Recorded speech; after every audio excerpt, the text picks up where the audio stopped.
Welcome to the شو۔ یہ programme جو ہمارے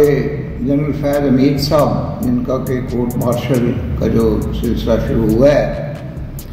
ان کے حوالے سے ہے۔ ڈی جی ISI تھے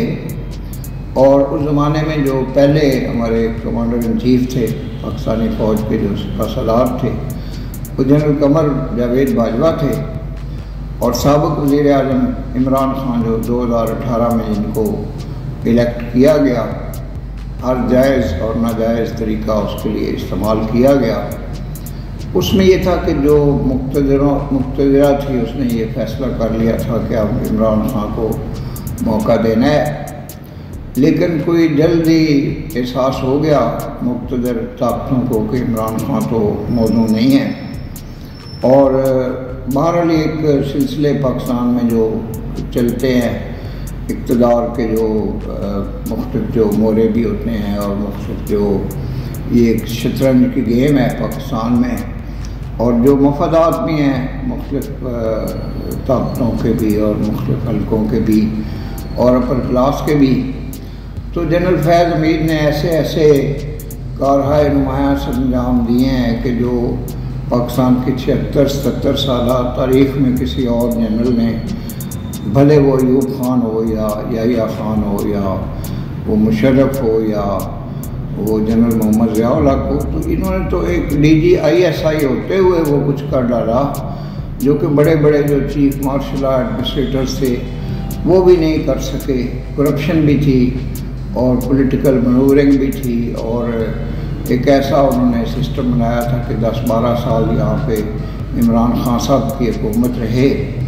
وہ تو بدقسمتی سے یہ تھا کہ جنرل باجوہ کو ایکسٹینشن کی ضرورت تھی، جس کی وجہ سے انہوں نے نون لیگ کا بھی کوآپریشن حاصل کر لیا، اور نون لیگ اسی لیے باجوہ کے حوالے سے کچھ سافٹ کارنر بھی رکھتی ہے،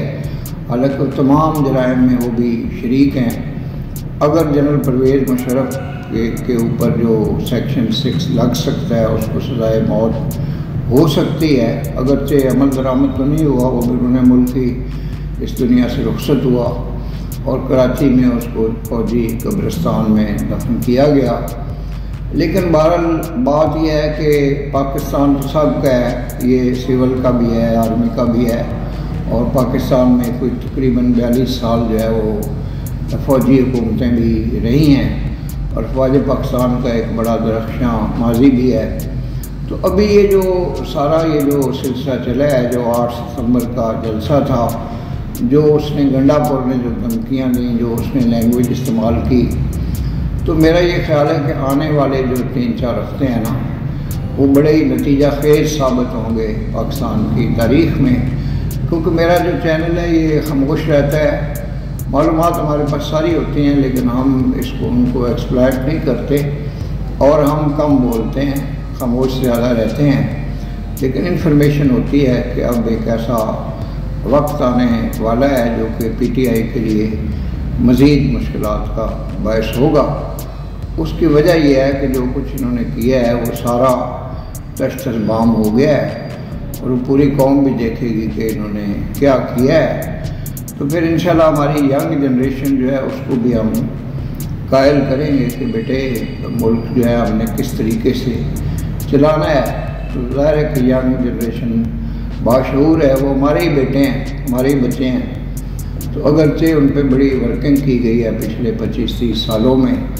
اور سوشل میڈیا کا بھی بڑا کردار ہے، لیکن الحمدللہ قوم جو ہے نا وہ کچھ نکات کے اوپر متحد ہے۔ لیکن میں جو موجودہ آرمی چیف ہیں ان سے، اور میاں محمد نواز شریف سے، شہباز شریف سے، مریم نواز سے، بلاول بھٹو زرداری سے اور صدر پاکستان سے یہ گزارش کرتا ہوں کہ عوامی مسائل کی طرف توجہ دیں، لوگوں کو ریلیف دیں، تو انشاءاللہ عزیز معاملات بہتر ہو جائیں گے۔ زیادہ لمبی بات کرنا مناسب نہیں ہے، تو نئے آنے والے چینل کو سبسکرائب کریں، بیل آئیکن کو پش کریں، وما علینا الا البلاغ المبین۔ پاکستان زندہ باد۔